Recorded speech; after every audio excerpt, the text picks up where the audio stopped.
Saludos,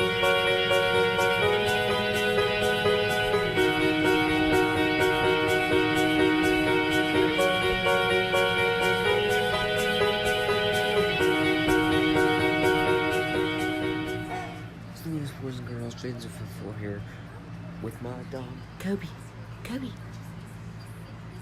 He's reacting to Llama Arts animated true scary story animations. Go subscribe to Llama Arts right now. Their channel links in the description and in the pinned comment. Do it! Right now. Let's do this.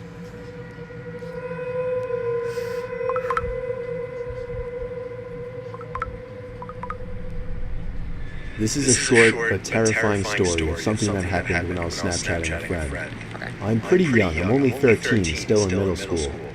A girl I really liked had just recently started snapping selfie pictures, and we started messaging each other for a few nights. One night when I was watching TV, she sent me a snap of herself laying in her bed without a caption. I sent a message saying, "What's up?" She sent another identical picture, this time with a caption saying, "Not much, you?" She set the timer to 10 seconds, so it gave me plenty of time to analyze the picture, including her bedroom in the background, and the dark outline of a person standing by her window. Oh, that is not... That don't look like your brother. I mean, that's probably what the question is going to be. That does not look like your brother. It's always, is that your brother? No. I quickly sent a response message, saying, "Is that your brother by the window?" I knew it. She sent another identical snap, this time captioned, "What do you mean?" In this picture, the figure at the window was closer, and I could see a hand pressed up against the glass. That is creepy. Oh, that looks like the Grim Reaper, bro. How do you not see that? Are you that blind to the point where you focus on your picture so much to the fact that you can't even see the background? I always see the background when I'm recording myself. Frick, bro. I don't think so. I closed the snap before the timer even ran out so I could tell her quicker. I said, "There's somebody at your window, turn around." She opened my snap almost immediately, and then I didn't hear from her again on the app. I grew more and more worried as the minutes passed. I texted her a few times to no avail. I tried calling her a few times to no avail as well. I didn't know her house phone number, otherwise I would have called her parents. For sure. It wasn't until midnight when I was already laying in bed that she finally texted me back. She explained the whole situation. As soon as she looked at her window and saw the person standing there, she screamed.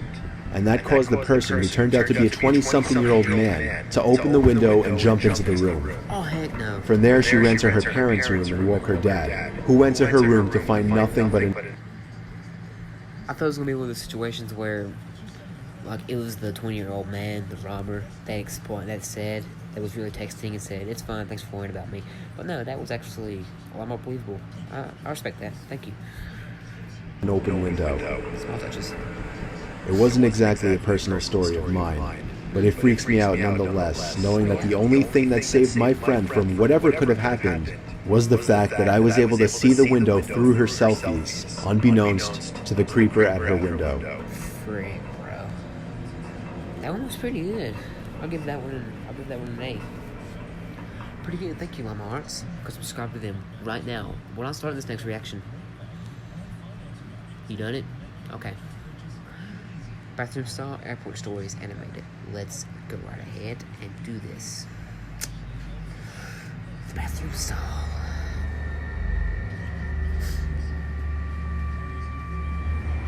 So this happened a few months ago. I'm 26. I was at JFK Airport in New York with 5 friends. All of us were about to fly down to Florida to spend the week in a beach house. We had a few more minutes to kill in the airport before we would board our flight, and I really had to go to the bathroom all of a sudden. I was baffled to see a line out the door for the bathroom. Can't you just hold it? I noticed a janitor walking by, so I asked her if there was another bathroom nearby that wouldn't be so crowded. She laughed and told me she shouldn't really be telling people, but there was another bathroom past the door she was pointing at, down the narrow flight of stairs and to the left. I thanked her. No, just hold it till you get on the plane. That's what I would do. Narrow flight of stairs. Because she was extremely nice and followed the direction she gave me.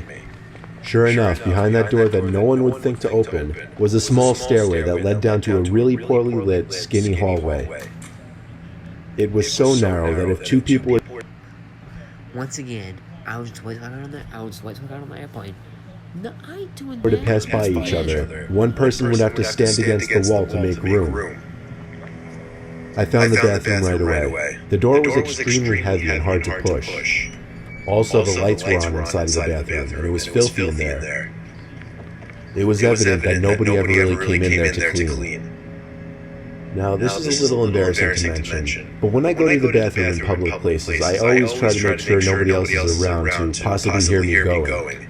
So after Fam, that's not embarrassing. I mean, people do that. I mean, if you're self-conscious, you're checking the stall to see that it was unoccupied, I went back into the hallway for a second to take a look down both directions. Not embarrassing. To the left, there was somebody standing at the end of the hall, in a dark, unlit section of the hallway. Hell nah. It was a disturbing sight to say the least. All I could do was awkwardly pull my head back into the bathroom and try to pretend we didn't see each other. Wow, awkwardly. I went into the stall and just stood there biting my fingers for a minute, dreading the thought of that door opening. And of course, it did. Yeah. I saw the man's black shoes under the stall door as he walked to the stall next to mine. He shut the door, and then there was silence.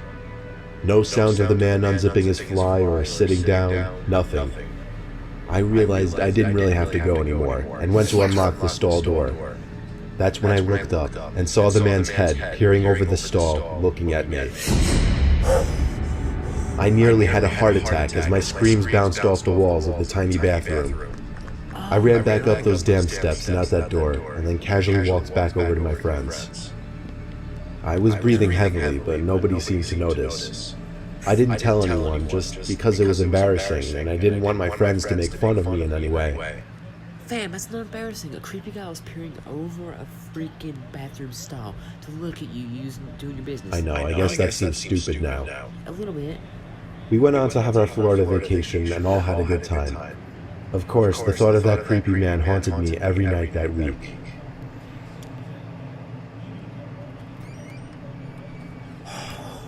Oh, that gave me goosebumps. Oh, that really got me goosebumps. That end. Oh, I love it. That was a great one, honestly. A+. John Tyson's motto was, when better chickens are hatched, we will hatch them. It's why all of the Tyson chicken that bears his name is raised with no antibiotics ever. Every nugget, strip, and drumstick. Keep it real. Keep it Tyson. You better subscribe to them. We're not doing this next one until you subscribe. Oh, they're doing it. Yeah, okay. Scary pool story. I would guess that this is at night because there's no scary pool stories in the day.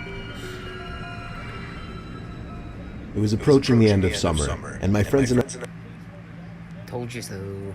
I wanted to do some cool, mischievous things before going back to school. So, we had the genius idea one night to sneak into a nearby community pool. It was actually only a couple blocks away.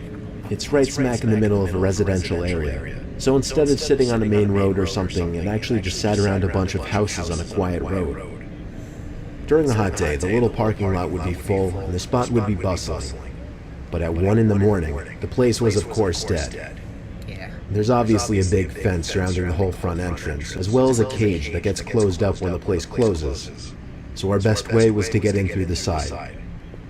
We snuck into the backyard of a neighboring Fam, that's not a very big fence. I mean, those white picket fences, anybody can jump those. Like, don't use those. Still. house and hopped the fence over to the pool. It was as easy as that. The four of us took off our shirts and jumped into the pool, which in retrospect wasn't smart, since any of the neighbors could have heard the splashes and just called the police. But we were dumb high schoolers. It was very... We were dumb high schoolers. Isn't that always how it goes? We were dumb high schoolers. That's always the excuse. very dark within that whole enclosing. This pool had no lights, which is why it closed at sunset.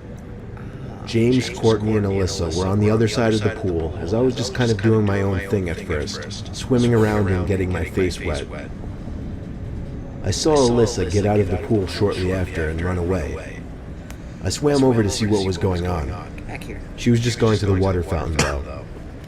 Gotcha. The three of us just bopped around in the water for a bit, and eventually we heard Alyssa jump back into the pool from the other side. It was too dark to see much more than her black hair covering her face. Oh, that is creepy. Oh my god. No. No.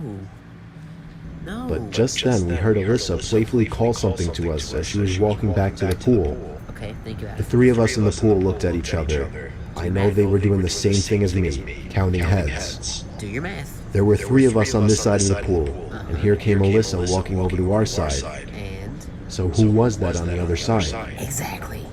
Alyssa got in, but the three of us were distracted, looking at the head bopping around the water across the pool. James said across the pool, "Who is that?" Finally. Not even 2 seconds later, the head went underwater and disappeared from view. Oh. We took this time to whisper to each other, mostly things like, what should we do? What if that's security? And should we run? Yes, Alyssa. Suddenly I felt something grab my leg with force and tried pulling me down into the water. I kicked, splashed, and yelled for help. James came over to pull me out of the pool, while the girls were already running for it, screaming.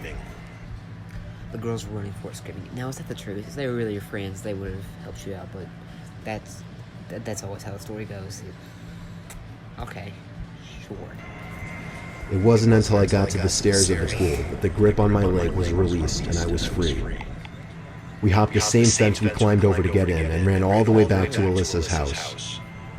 I was convinced that whoever that was a security guard.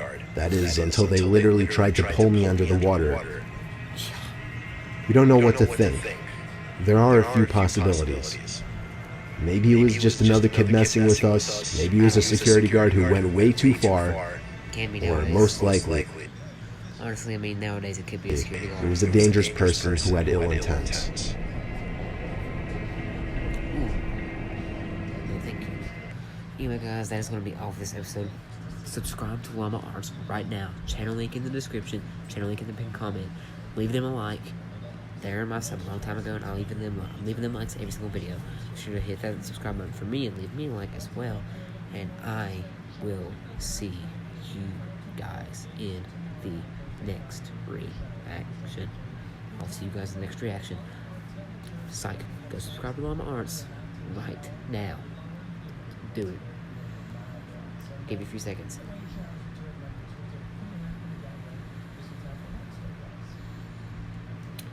You got it? Good. See you guys in the next one.